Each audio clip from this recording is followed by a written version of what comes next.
Hey there. I'm excited to announce this to you today. This is what you've been waiting for in your spiritual quest. This is something I've wanted to do for a long time, and I'm finally ready to announce it that it's ready to go. It's the Grief to Growth Community Circle. Now, this is a sanctuary where like-minded souls are united in their journey through grief and towards personal transformation. It's more than just a place. It's a beginning. It's a commitment to growth and understanding. Here you're finding not just a community, but you're entering a circle of trust and depth. You're going to engage with interactive coursework. You'll dive into exclusive podcast episodes and partake in discussions that illuminate the path from mourning to empowerment. This is a realm where every question is honored and every individual's journey is validated. To be part of this exclusive circle, visit us at grieftogrowth.com/community or look for the chat icon at the bottom of every page on the main website. Remember that entry is a privilege because I want to ensure that every member is as dedicated and genuine as you are. You must apply to join, but the journey within is worth every step. So go ahead and join us today. Check it out, grieftogrowth.com/community, and I look forward to seeing you there. Hi there. Welcome to the Grief to Growth podcast. Your host is Brian Smith, spiritual seeker, grief survivor, and life coach. Brian believes that the worst tragedies of life provide the greatest opportunity for growth. Brian says he was planted, not buried, and he's here to help you grow where you've been planted. In each episode, Brian and his guests will share what has helped them to survive and thrive. His sincere hope is that this episode helps you today. I really enjoyed recording today's episode of the podcast with Dana Stinson-Cumby. Dana's a friend I met through Helping Parents Heal. She's a shining light parent. Her son Noah passed away a couple of years ago. Dana, in this episode, she tells us about some experiences she had, including a near-death experience and a shared death experience, and how these things happen at various points in her life, seemingly randomly at the time, but then as it makes sense looking backwards. And she talks about how she survived the passing of her son, Noah, and how she goes by, getting by day to day, like all of us shining light parents do. So I hope you'll listen. Make sure to listen for details in the first near-death experience, because that's going to come back later in another experience that Dana has later in her life. And now, a brief word from our sponsor. When I decided I was going to do a podcast, I knew there were more moving parts than most people expect. How do you record a podcast? Where do you host it? How much will it cost? Do I need special software? How do I distribute it? All these questions were in my mind. I was all set to go with another podcast hosting company. Then I heard about Anchor. I believe that Anchor is the easiest way to make a podcast. Anchor gives you everything you need in one place. You can use it right from your phone or from your computer. Anchor is not only free, you can even make money from your podcast with no minimum listenership. Anchor's creation tools allow you to record and edit your podcast so it sounds great.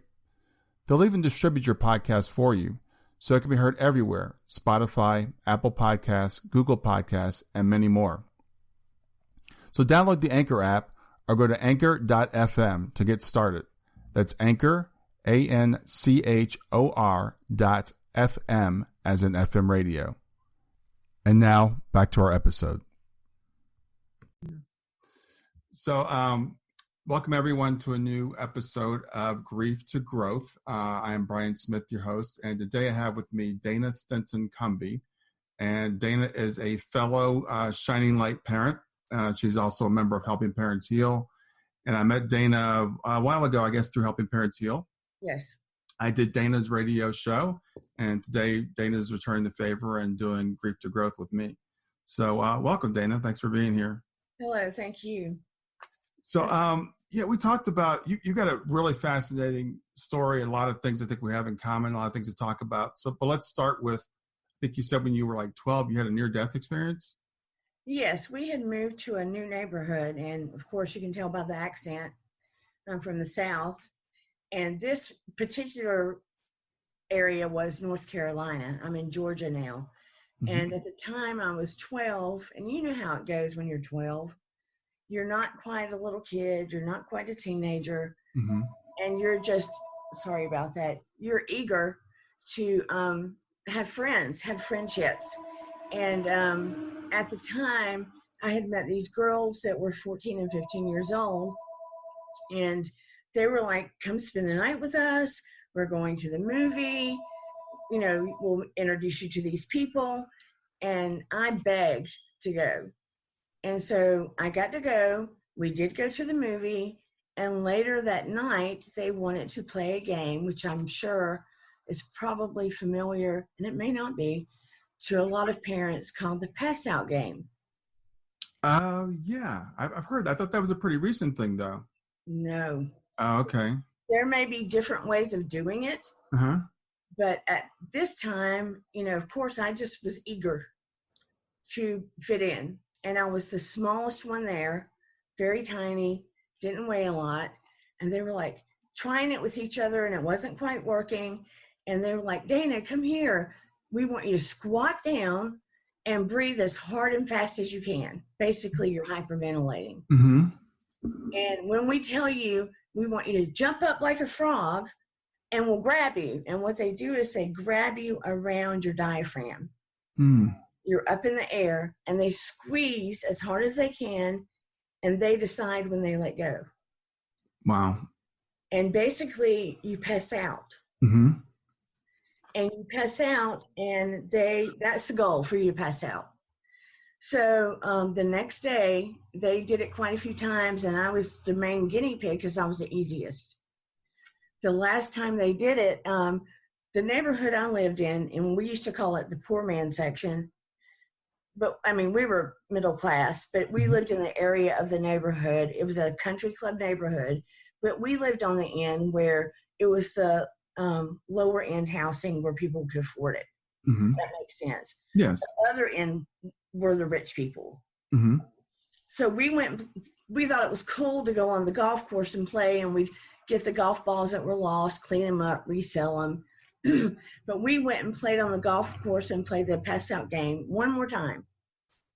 This time when they played it, I guess they held me too long.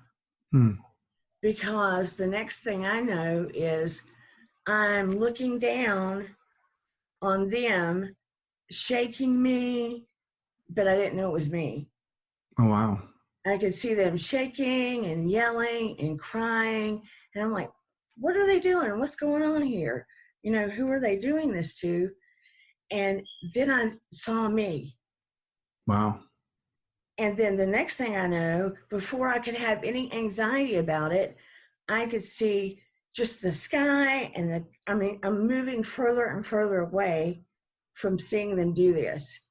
And then I could see where my mom was, where my brothers were, where my dad was, like in this big visual field.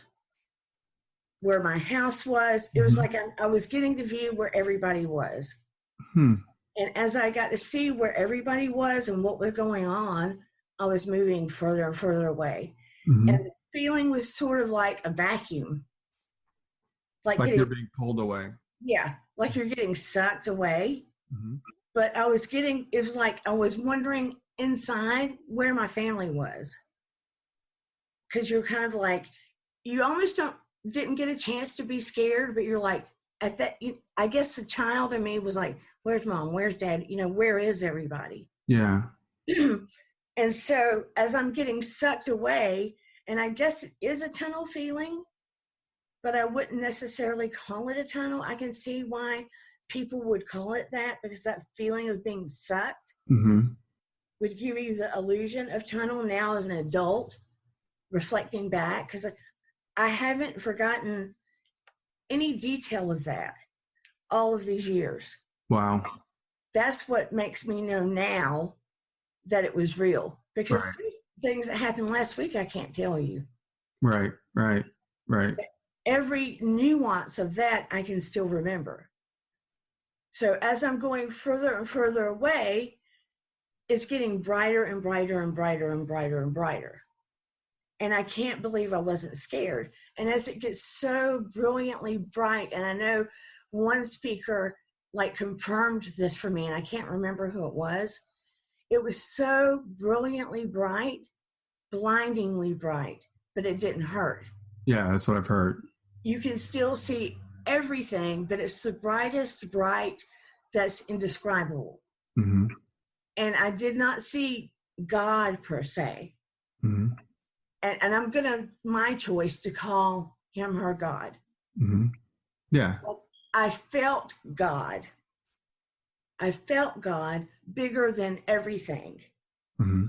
I felt the essence of what God is, but I did not see an individual God. Okay. And I felt God say to me, you are to lead, in this voice. And it wasn't like words coming from a mouth. It's words. And you hear it through you. Okay. And it's big, booming, loud, whispering words. Huh. If that makes any sense whatsoever. Yeah. Yeah. Loud, whispering words, which is an oxymoron, but that's what it is. Yeah. I mean, I'm all over. I'm just, I can't even, I'm feeling it now. Do you know what I mean? Just remembering it brings all the feelings back. Yeah. Uh-huh. All through my body. And I can remember thinking, I'm not a leader. I'm not a leader. I mean, I was 12. Here I was trying to make friends. Yeah. You're a 12-year-old. I'm not a leader. I'm not a leader. And I was told you are to lead with love and kindness. Uh-huh. And I couldn't make sense of that. I am to lead with love and kindness? You are to lead with love and kindness. Mm-hmm. And as the light brightens, I get a glimpse. And there's more that goes on as my life goes on. But I get a glimpse. And as the light brightens, I see every plant you can imagine in one place that doesn't belong together. Every plant, every tree, and even animals that don't belong in the same place. I mean, if you can imagine tropical plants and Georgia plants and every kind of thing that doesn't belong in the same area, and flowers, and not just that. I know there used to be a commercial, and I haven't seen it in a very long time, and I think it was about some kind of new technology for television about the color that you would have, and you would see a hummingbird, and the color looked like it was illuminated from the inside out. Mm-hmm. You know what I'm talking about? Yes. Mm-hmm. Okay. Everything you would see was illuminated from the inside out. Wow. Like a Disney movie almost. Uh-huh. Everything was made of energy and light, but you could touch it. Uh-huh. Energy and light that was real. Stay with us. We'll be right back. Hey there, something I want to tell you about today. My podcast platform, Buzzsprout, has recently made it easier for me to allow you to support me financially. Go to www.grieftogrowth.com/subscribe. That's grief2growth.com/subscribe. And once you're there, you can sign up to support me financially. Now, you can do it for as little as $3 a month, or of course, as much as you'd like. If you do that, you'll get access to bonus episodes, and you'll see those in the regular feed. They'll have a lock on them. But when you become a subscriber, you'll actually get access to your own private feed, and you'll be able to listen to the regular podcast along with the bonus podcast for the subscribers. I want to thank you for listening. I want to thank you for sharing the podcast. And I want to thank those of you who support me financially. Have a great day, and on to the episode. So this is after you had heard the voice, and then you this like vision opened up in front of you. Is that what you were seeing? I was allowed to see. Okay. A glimpse. Okay. I wasn't allowed to full-blown walk in and take a tour. Okay. Does that make sense? Yes. Yes. It was almost like, look, you are to lead with love and kindness. Mm-hmm. And I'm going to let you take a little peek to let you know this is not a dream, or this is real. So I get to see that. And I also get to hear, there is like this, and we would probably call it vibration now, right? Mm-hmm. But at 12, I didn't know anything about vibration. Right. Right. So I'm still in that mindset of a 12-year-old because I'm not dead. Well, I technically was dead for a second. Yeah. But I wasn't going to get to stay. So you get my drift. Right. It's a near-death experience. Yes. Yeah, but all the time I thought it was out of body. Yeah. But what we know now probably is vibration, so to speak. There was this hum in the environment, like everything was singing. Mm-hmm. Everything had a tone or a note to it. Okay. But with everything having that tone or note to it, it was like with everything doing that, everything was playing in unison. Mm-hmm. And it sort of sounded like a low-level song. Mm-hmm. And you would think it would be irritating. Yeah. But it wasn't. It wasn't. Mm-hmm. It was soothing. It was kind of like something that just kind of moved through you. Mm-hmm. That was a part of you. So it didn't irritate you because it was literally a part of you. Wow. Okay. Does that compute any? It does, and it's interesting because as I'm listening to tell this, it sounds so many familiar elements from near-death experiences that I've heard before. The blinding light that doesn't hurt your eyes, the colors that are illuminated from within. It's not like, because here, of course, light reflects off of things, so things don't have their own vision. You can only see something if light's reflecting off of it. But so yeah, everything you're saying makes perfect sense to what I've heard before. And let me tell you, there were colors that I can't even begin to try to describe. Mm-hmm. There is no color here that there is there. Yeah. The depth and richness is not here. Yeah. Yeah, what I actually kind of wonder, because there are animals here that can see colors outside of our range of vision. Hummingbirds, or not hummingbirds, but bees, for example, can see ultraviolet. Yeah. So I think things here maybe appear differently than we can perceive because of our physical limitations. So I wonder if when people do that, when you cross over and you're seeing these things, it's because you're seeing through your spiritual eyes, which are not limited like our physical eyes are. Right. And I always wondered, even with that experience, because I'm still in a human body and I'm still now, Mm-hmm. and I'm still learning, because I don't know everything. Mm-hmm. I still question, how are we seeing all of that without the physical body, right? Right. But God or our creator had to make a way because I was seeing all of that. Yeah, exactly. And so as a kid, let me revert back to that. And I got to see a stream of water. Mm-hmm. I got to see a stream of water, and I got a glimpse of a distance, and it's about to end soon, of a building out in the far distance. Mm-hmm. And it looked like it had 1 million carvings on it. Mm-hmm. And it had pillars on it. And it was out in a misty distance. And I kept thinking, a building? A building. Yeah. And I never understood it. And before I knew it, I was known that, okay, this is enough. You have to go back. Mm-hmm. And before I knew it, I was slammed back into my body, and I was getting shaked, and my face was being shaken, and they were crying, and I was like, what's going on? And they said, we thought you were dead. So were you given a choice to come back, or did you just know you had to come back, or how did that work? No, I didn't get a choice. No. At that time, I didn't get a choice. So you just were set back, basically. Yeah. And when I came back, it was almost like I was sucked back and slammed. Mm-hmm. Like when you lose your breath. Have you ever lost your breath because you hit something hard? That's what it felt like when I came back. So it was very unpleasant. Yeah. So I go back and I tell my mom what happened, and you could see she was really shaken. Yeah.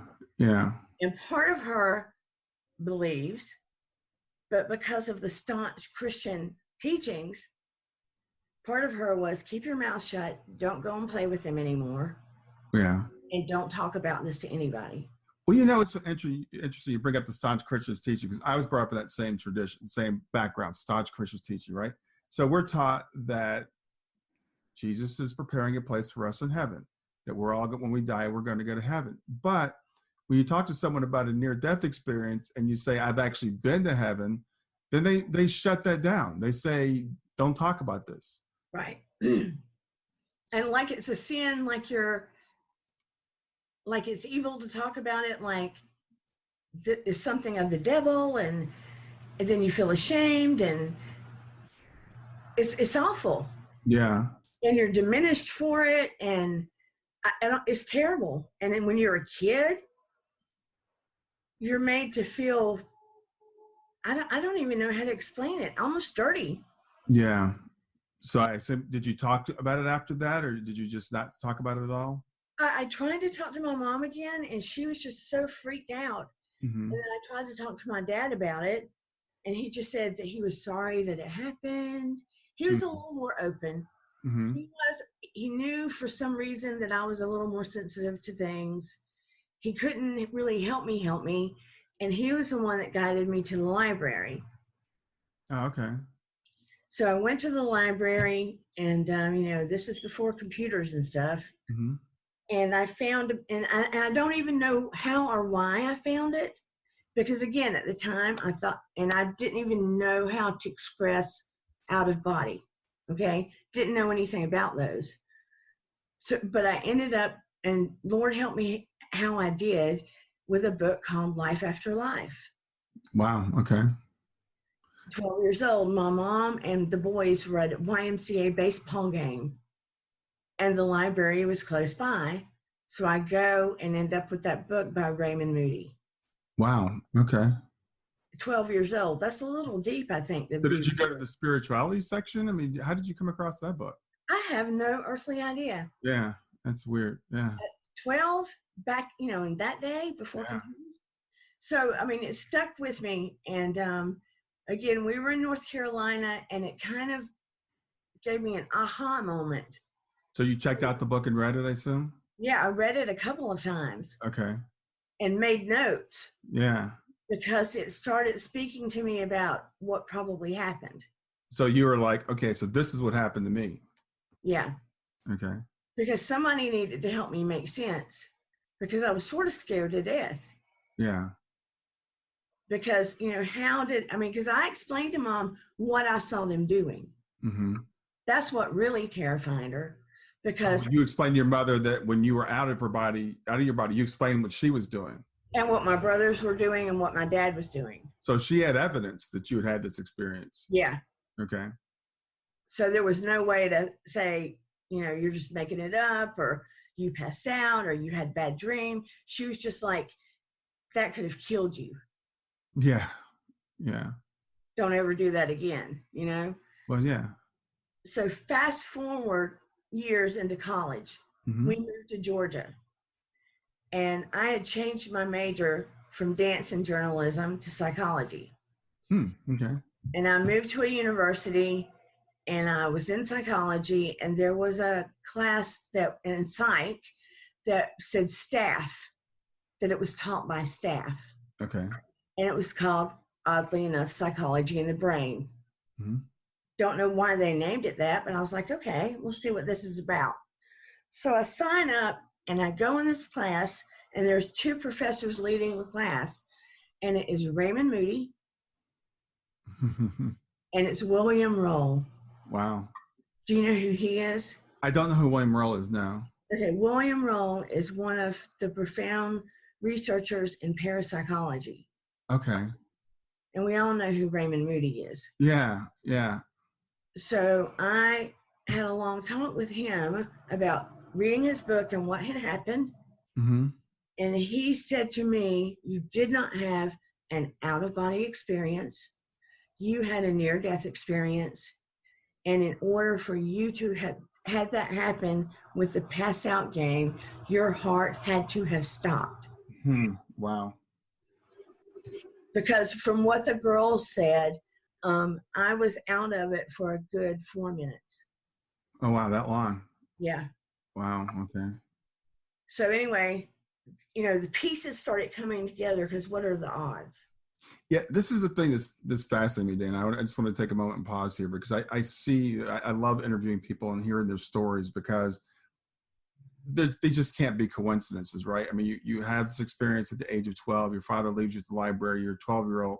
Somehow you end up in the spirituality section reading a book, Life After Life, which at that time was probably not that popular of a book, and certainly not something you were interested in. But you read that, and then you walk into class and you meet Raymond Moody probably, 6 or 7 years later? Yeah. Wow. In a whole different state. Yeah. Yeah. And it said staff, so it wasn't like I signed up for him. Right. Yeah. So that was just, really odd. So it's like all these pieces you see them backwards. You know what I'm saying? Right. You don't see it as it's happening. Exactly. Yeah. So then all of that comes together, and I couldn't have children. So I thought, well, I'm going to be a psychotherapist, and I'm going to help children heal their problems. Mm-hmm. Yeah. Help create a program that helped children that were in trouble. And it became therapeutic, and it became, what's the word I'm looking for? I've got brain damage today. I understand. It's okay.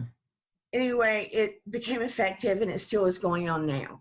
Okay. This was at, what university was it? University of West Georgia. Okay. But this was a program that was created in Bremen, Georgia. Okay. For an alternative school, kids that got in trouble.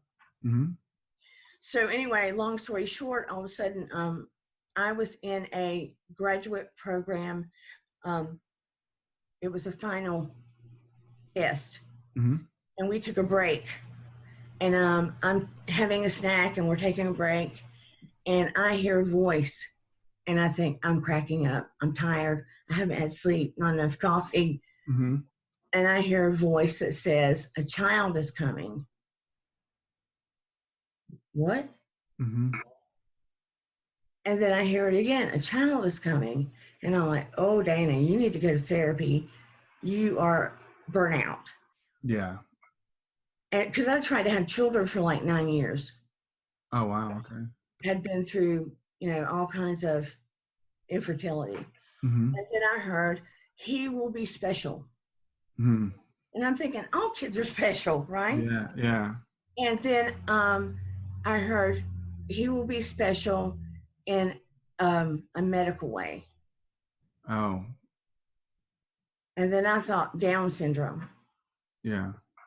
It's just a weird thing. It's like you're having this weird conversation in your head. Yeah, yeah. You're just kind of overtired and cuckoo. So anyway, let's go with it. Let's just have this conversation. Yeah. And then I was like, okay, I hear you. Can we wait until I at least get my master's degree? Because I was about to get it. Okay.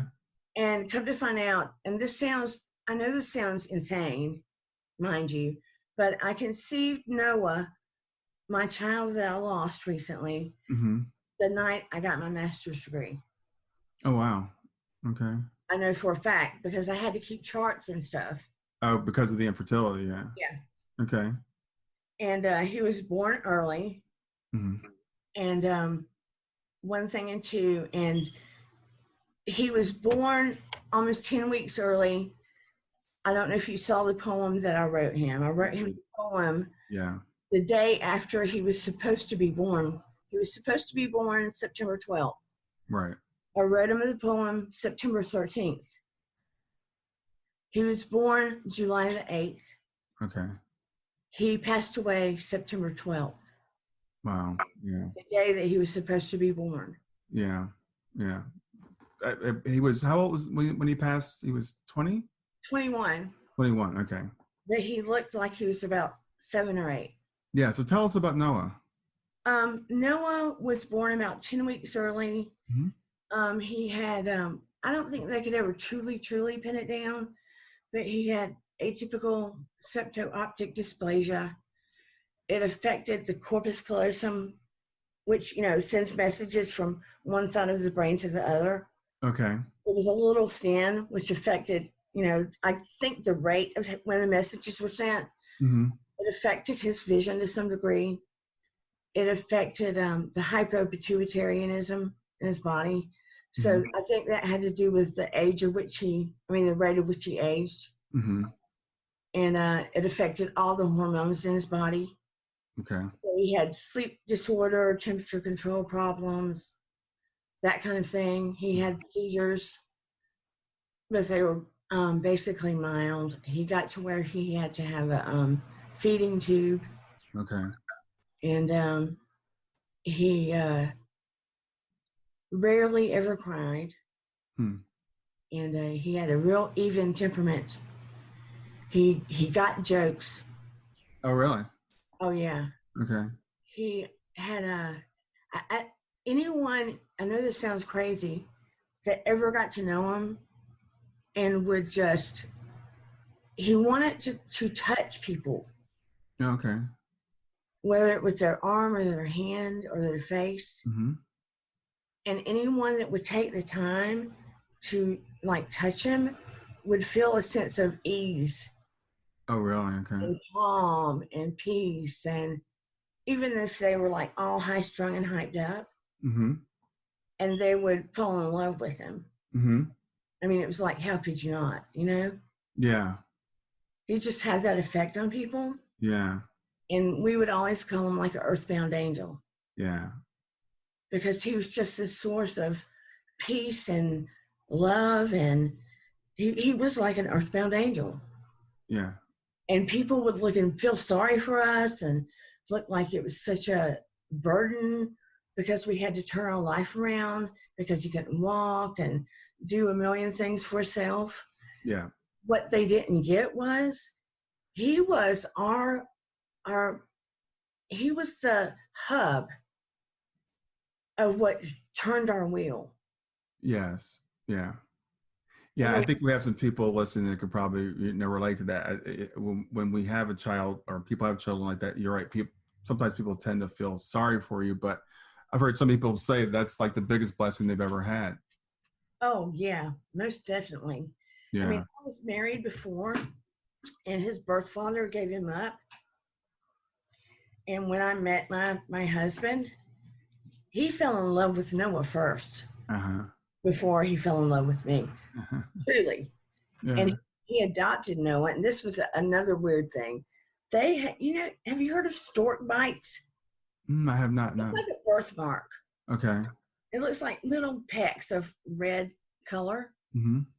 They had the exact same birthmark on their neck. Really? Absolutely. It was strange. Huh. So when my husband came into our life, he adopted Noah. You would never know that he wasn't his father. And it was like all four of us were a unit. Yes. And regardless of whether we didn't get to do certain things or whatever, I can't even explain it. So we're trying to overcome, and we know because of my experiences and their experiences that he's still around us. Right.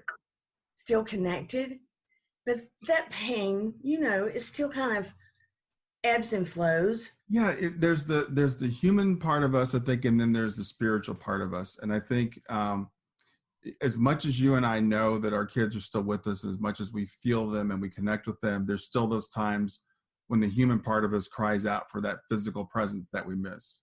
Yeah. So I think that's perfectly normal and natural. I think anybody who's lost someone like that kind of goes through that same thing. It's a back and forth. It's living in two worlds at one time. Yeah. I mean, it's like me having that experience and knowing there is another side, knowing. Right. There are times in my life where I was like, did that really happen? You know what I'm saying? Sure. Really there? And knowing that you know, there's a sense of peace about that. Yes. And I used to go, why did that happen to me? But now that I've lost Noah, some part of me goes, aha, now I know. Yeah, it prepared you. It's almost like it had to happen to me so I could survive this. Yeah. It's, with me, I had this intense fear of death growing up because of my religious background, the fundamentalism and the fear of God and hell and all that stuff. So I did so much studying on the afterlife and near-death experiences and after-death communications and all that. So I had this fear of dying early and suddenly. And it's weird. That's what drove me to do all this. But then when Shayna passed away 4 years ago, I was kind of ready. I mean, I wasn't ready for her to pass away, but I never doubted where she was. I never doubted that she was okay because I had done all this for whatever reason, so it's like you said, looking backwards, all those things that I went through made sense. And Shayna dropped little hints about like, she didn't think she was going to live very long. She wasn't going to be here very long. And again, you kind of ignore those things because it's your kid and you think this is not really going to happen. But after it did happen, then I realized those things, I think, prepared me so I could at least survive it, because otherwise I don't know what would have happened. Stay with us. We'll be right back. Hi there. I'm really excited to tell you about my latest ebook. It's 4 lessons that you can learn from the near-death experience without going through all the trouble of dying to learn them. I've been studying NDEs for several years now. I am completely convinced that not only are they 100% real, but that there's some very universal wisdom that we can get from the near-death experience. And I've distilled that down in this book into 4 short lessons. And I've also given you all the reasons why I believe the NDEs are absolutely real. So go to www.grieftogrowth.com/NDE lessons to pick it up for free. www.grieftogrowth.com/NDE lessons. I hope you enjoy it. It's really odd too because weeks before we lost Noah, I mean, he'd had some episodes and we'd have little emergencies with him. Mm-hmm. And he had a few miracles along the way, literally miracles, where we were going to lose him and then we'd call him the comeback kid. Uh-huh. Because he'd fight against the odds and we'd get him back. Yeah. And we were like, thank you, God. Because they'd tell us he's not going to make it. We'd get him back. Mm-hmm. And, you almost expect it, right? Yeah. Something leading up to it. And this sounds crazy too, but when you have a kid that can't talk like you and I, mm-hmm. which he couldn't, mm-hmm. his voice was affected. He could make sounds. And every once in a blue moon, we'd get a random word that he could get out. Mm. And it was like better than a lottery. Yeah. You know?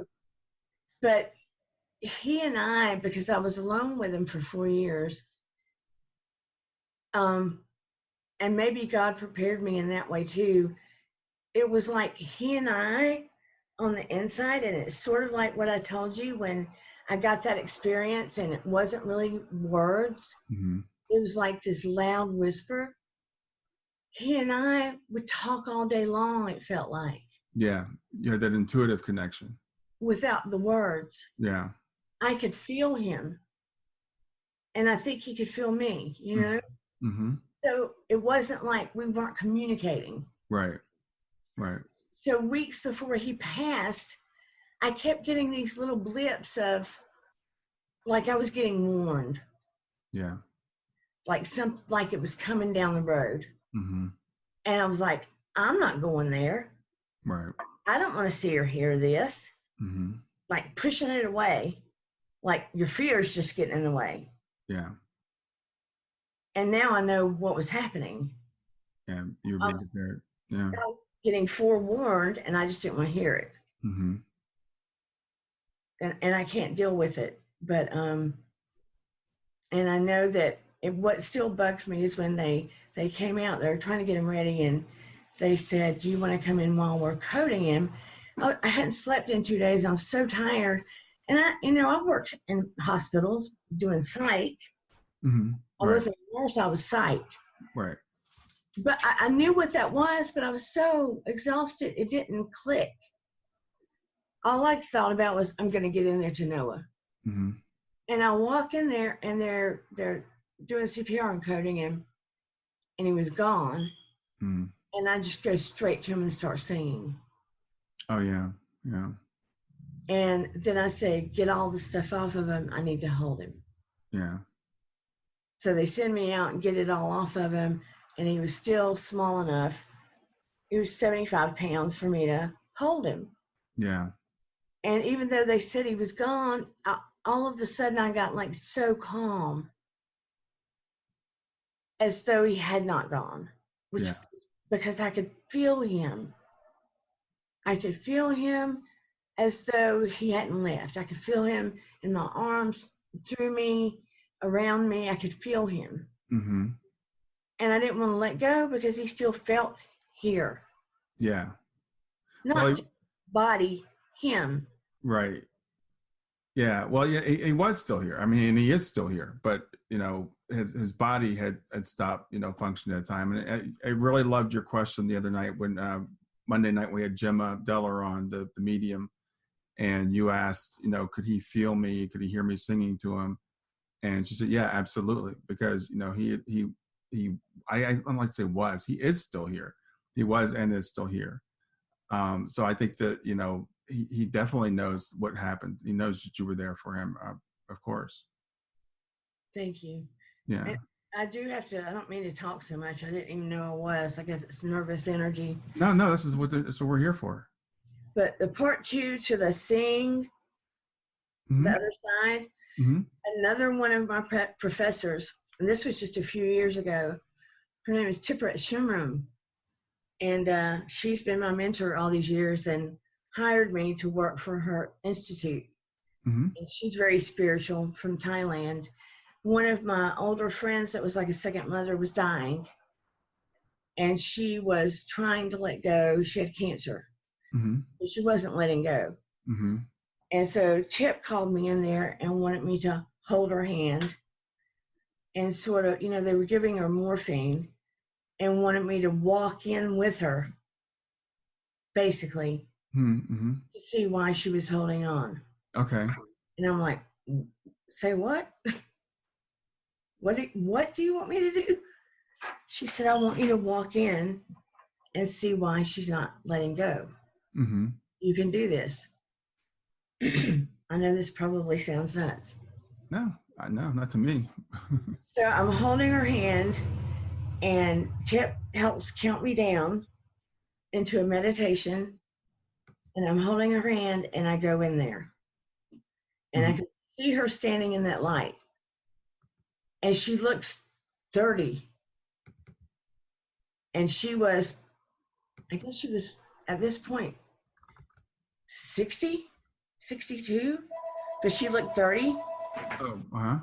And I walked with her, and I found out what was holding her up. I finally walked with her to the edge of where this mist is. And so you're seeing her like in a vision.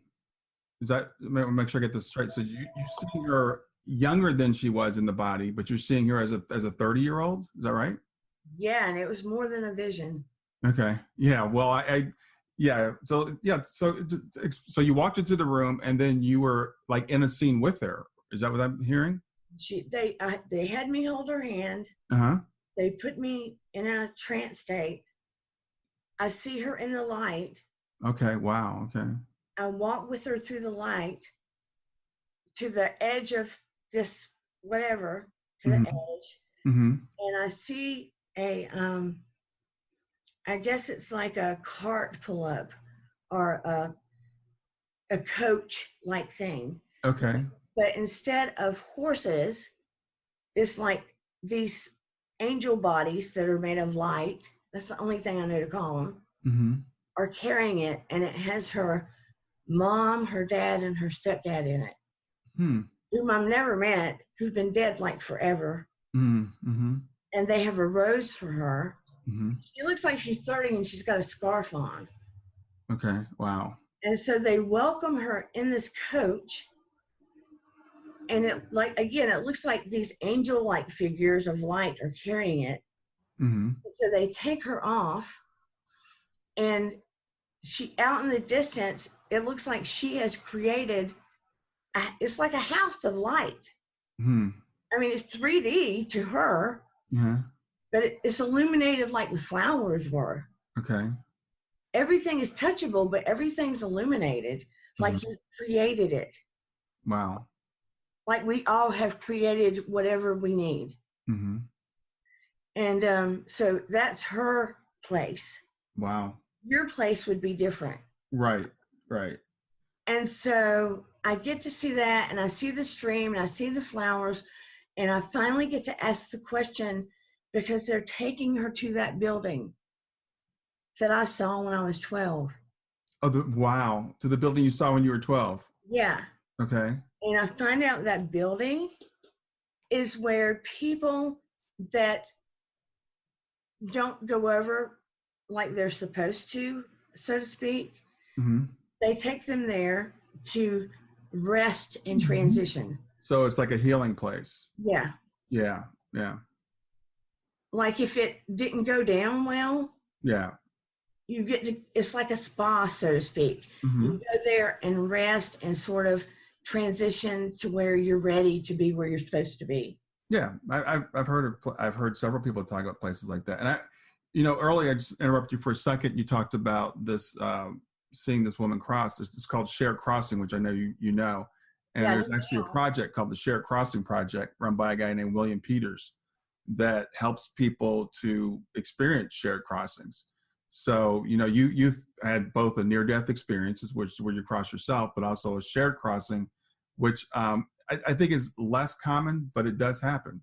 Yeah. But I didn't know at the time what it was. Right, right. And again, I was scared to death, but because this is my mentor and she's respected at the university, and this is a lady that I love that's dying, just like my second mother. Yeah. I wasn't going to say no. So do you think your mentor, did she do that because you're intuitive and she thought you'd be able to cross with her? Yeah. Okay. Because anything I've ever done is because I trusted her. Mm-hmm. So. Yeah, that is amazing. So you've had, these experiences, and as you said, kind of looking back through your life, you can see how they make sense. And Noah passed, how long ago has it been now? This September will be 2 years. Okay, so it's been a couple of years. And how are you learning to deal with Noah being in his new place? Well, I couldn't go back to doing psychotherapy. Not saying that I never will, but at some point his care, and then I have my daughter Eden. Mm-hmm. But how old is Eden? Eden is 17. Okay. But his care got more intense. Mm-hmm. And a lot of people were afraid of taking care of him. Mm-hmm. And then, you get to where you think, I'm the one that knows the most, because I was like a walking medical book. Yeah, you get to be an expert, yeah. Yeah, so I had gotten to the point where I just stopped doing therapy and stopped doing hospital work. Mm-hmm. So when he passed, I didn't feel like I was in a place where I wanted to do it. And so I started teaching English to children in China, because I felt like, where can I give some of the love that I have for Noah mm-hmm. to kids and interact with them in that way?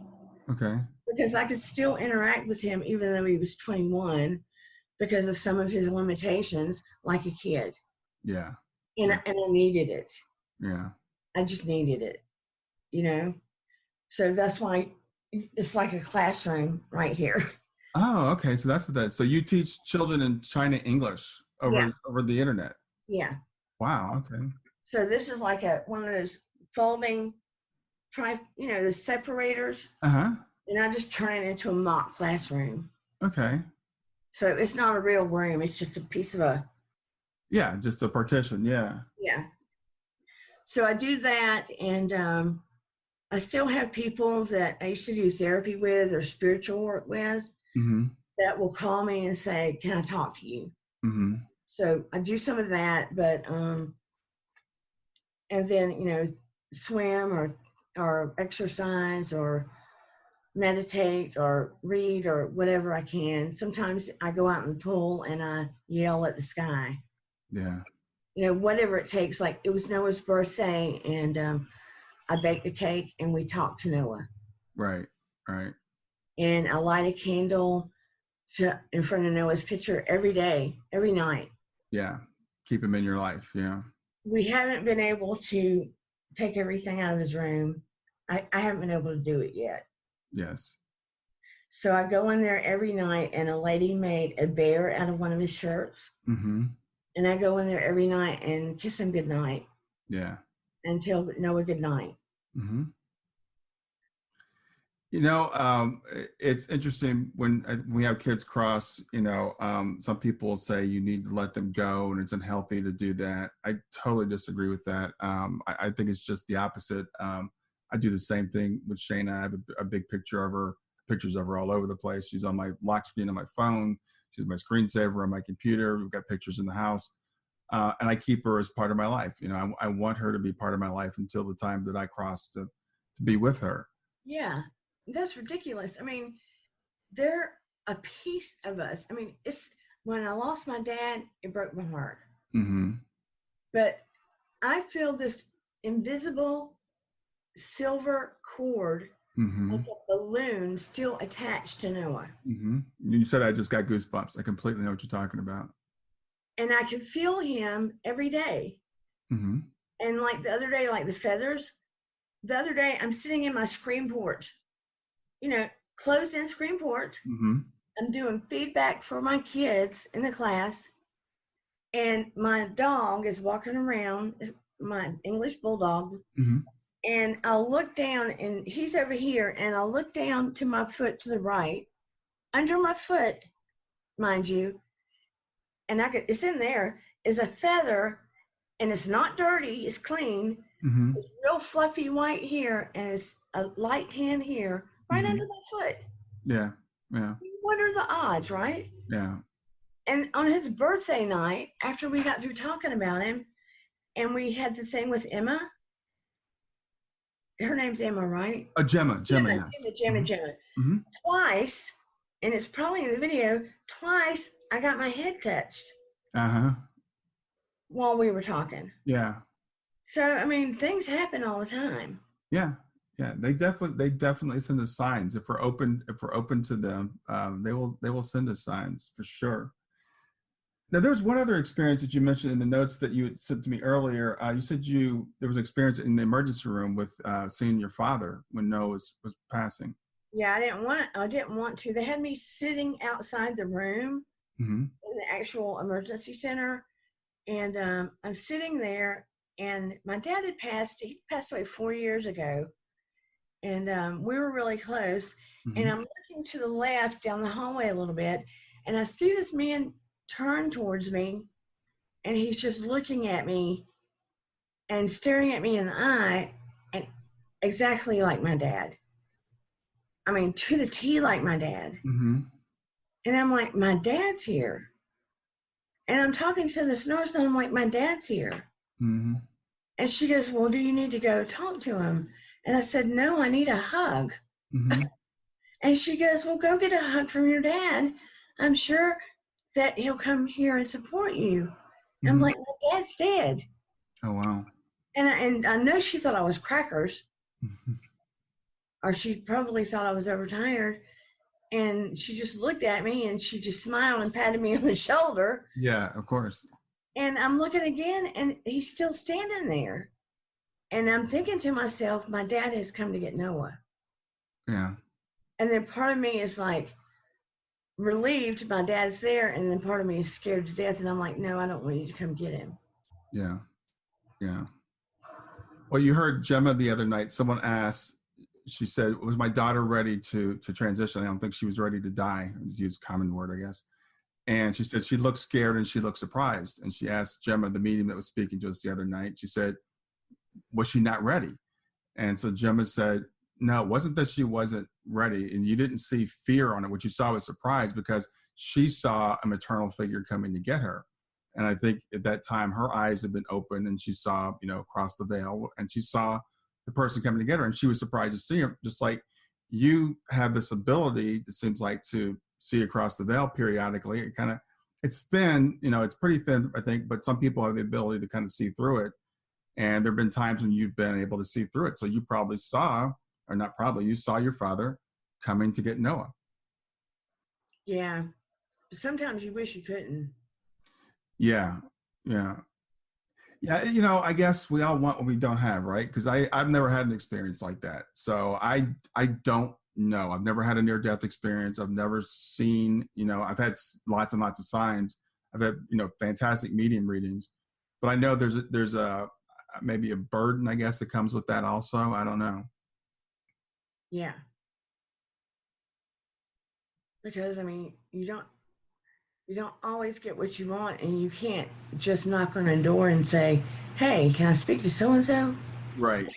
You know what I mean? Yeah, exactly. Yeah, it's interesting because I work with a lot of mediums, and I remember Suzanne Giesman, whose mother passed away not too long ago, and she was saying that I guess for quite a while she wasn't able to really communicate with her mother like she expected to be able to. So, we don't always, like you said, we don't always get what we want. I know you can't just call up Noah and say, hey, and have a conversation with them or, see him or anything. So there's still the part of being human that's still really tough that everybody has to deal with, I guess. Yeah, because at first, we would get things like his toys would go off. Mm-hmm. Or they would, like, one toy would say, I love you, and it wasn't programmed to say that. Yeah. And we would, Stephen and Eden, we'd all run in the room so we could hear it. So we would know we weren't crazy. Yeah. That kind of thing. But then it slowed down and we were like, oh no. Yeah. So do you still get signs from Noah periodically? You said you got the feather just the other day, so you're still getting signs from him. Yeah, we get them periodically. I mean, it slowed down a little bit, and I'm sure that, people have jobs on the other side. Yeah. People have things to do on the other side. So I'm sure they can't just entertain everything we want all the time so we feel better. Right. Yeah, well, they do. But what I've also been told is, they're always just a thought away. So I guess it works both ways. I think sometimes when they're near, they put the thought in our head and we think of them.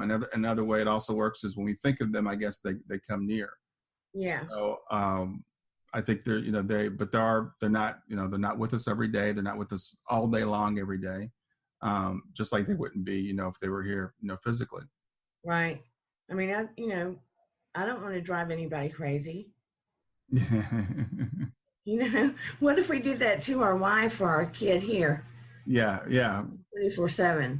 Yeah, just follow them all around every day and just all day long and just, pulling at their sleeve or whatever. Sure, I understand. So, I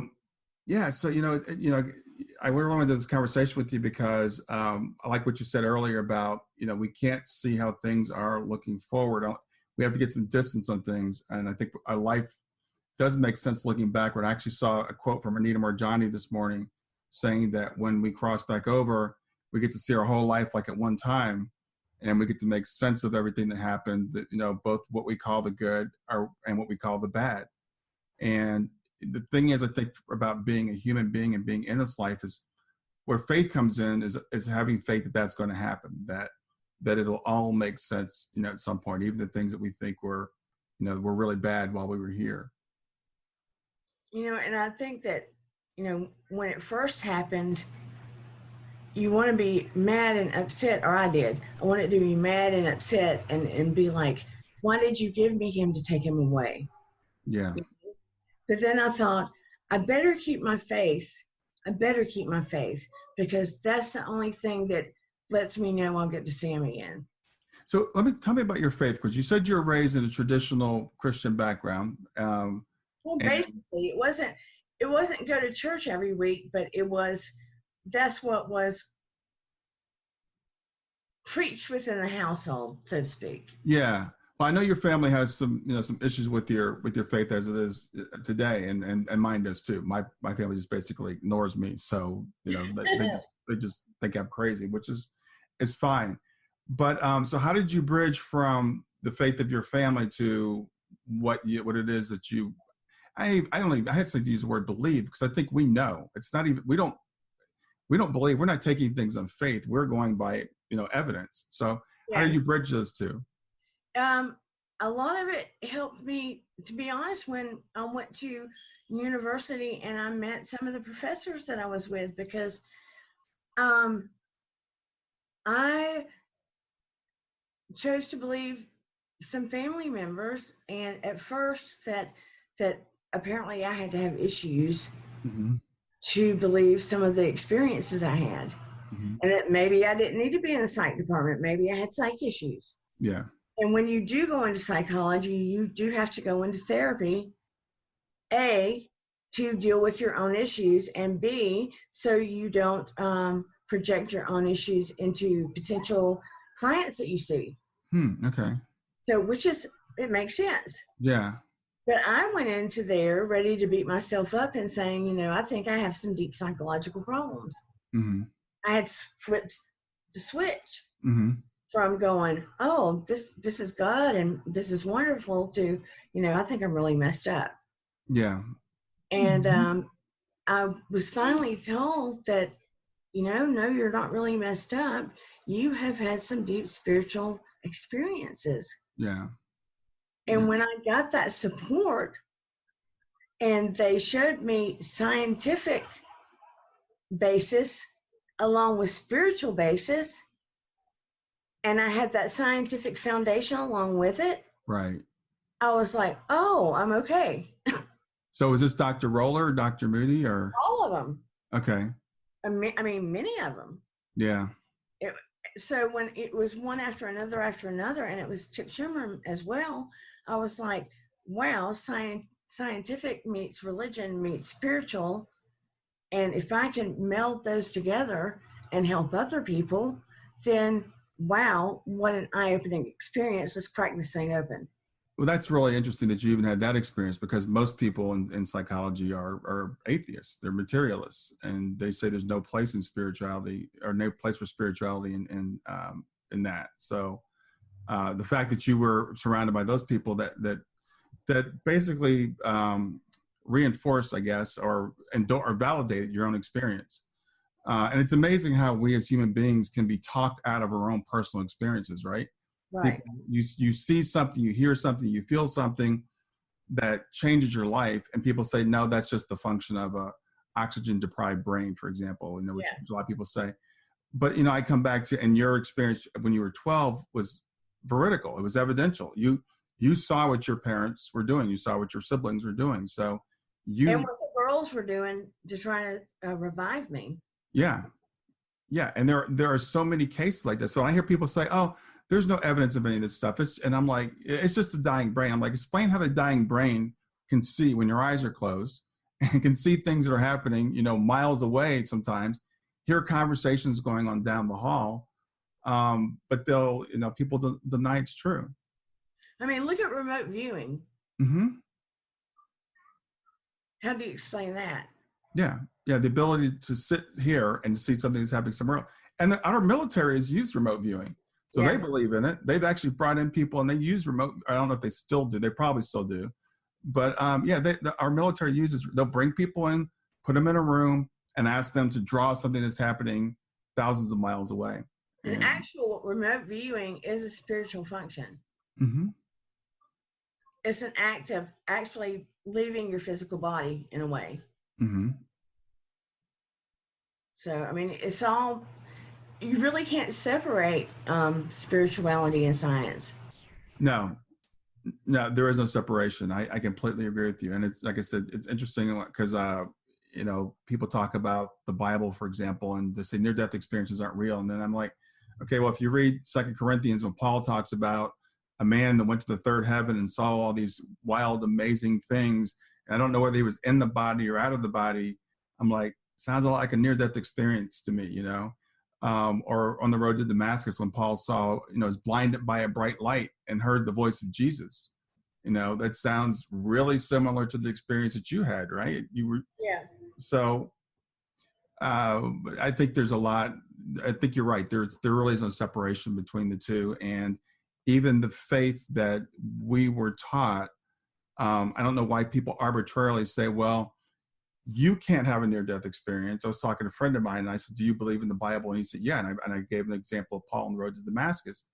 And he goes, yeah, I absolutely believe that happened. I said, well, I believe it happened too. I said, but also I believe the person I talked to last week who said they had a very similar experience where they heard a voice and saw a light and saw these indescribable things. And how people reconcile that could be true, but this isn't true, I don't really know why they draw that line.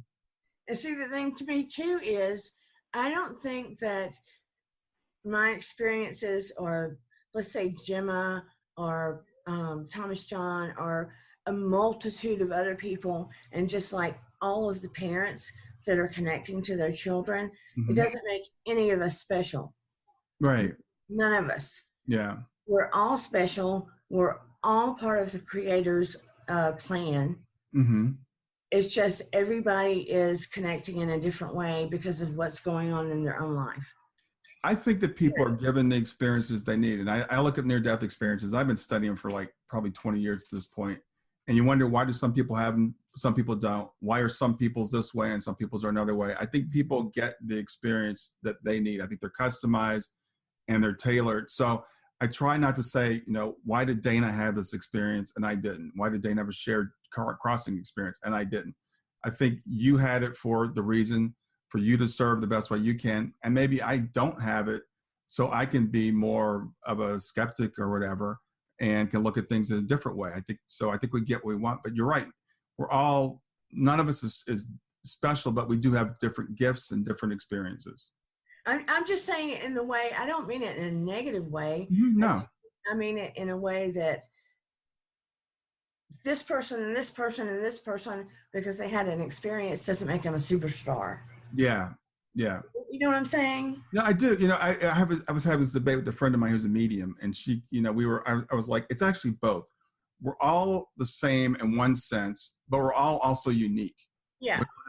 We all have a unique gift. We have a different way of expressing ourselves. And this person happens to be like a fantastic medium. Exactly. And she's like, well, you can do what I do. And I'm like, no, I can't do what you do. Now, maybe with training and stuff, I could learn to be something like that. But no, you have an ability that I don't have, and that's okay. I have an ability that you don't have. We're all different parts of a puzzle, and we all have our roles to play here. So I think someone like yourself, we're giving these experiences and these gifts to use, or that you use the way that you use them. And I have different things. Yeah. So it's been really great talking to you. I really appreciate you doing this. I know you were a little bit nervous about doing it. Yeah. But almost canceled.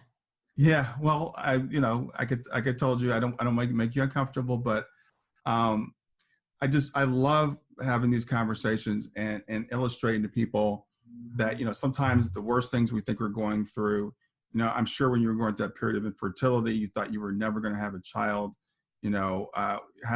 finding a child that's going to have the needs that Noah had, you might have been, worried or concerned or upset about that, but turning out for him to be the great blessing that he's been, in your life. So if we can all just have faith that, things will work out. If they're not working out right now, that's the message I want to get to people. And also that some of the worst things, what we think are the worst things in our lives, can actually lead to the greatest growth in our lives. And one day we'll all look back on the whole thing, and I think it'll make sense. Yeah. And I still have Eden. And again, I've been trying to navigate her to the helping the siblings group. Yeah. Yeah. Because I saw the podcast you had with the other co-creator of the group. She mentioned it.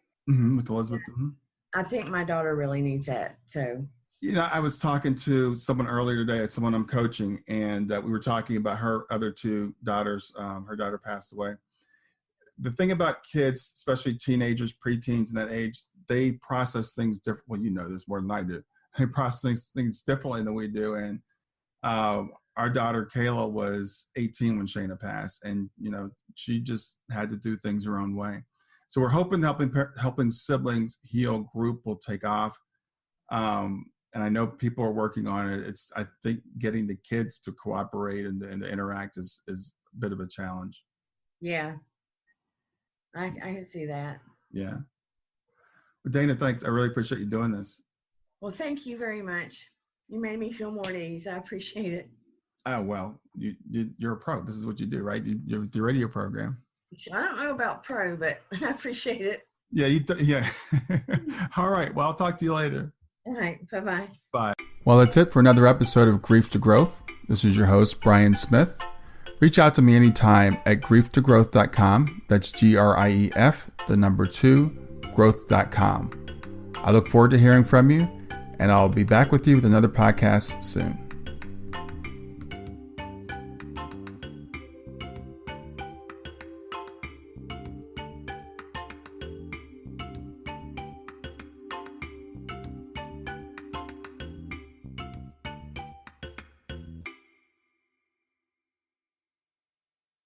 Hi there. I hope you enjoyed this latest episode of the podcast, and I'd love to hear your thoughts. What questions came up for you? What did you like about it? What didn't you like about it? I invite you to visit us at grief2growth.circle.so. That's grief2growth.circle.so to continue the conversation with me and with other listeners. It's a space to sound off, to share reactions, and to go deeper into the topics from the show. I look forward to chatting more, and I hope to see you there.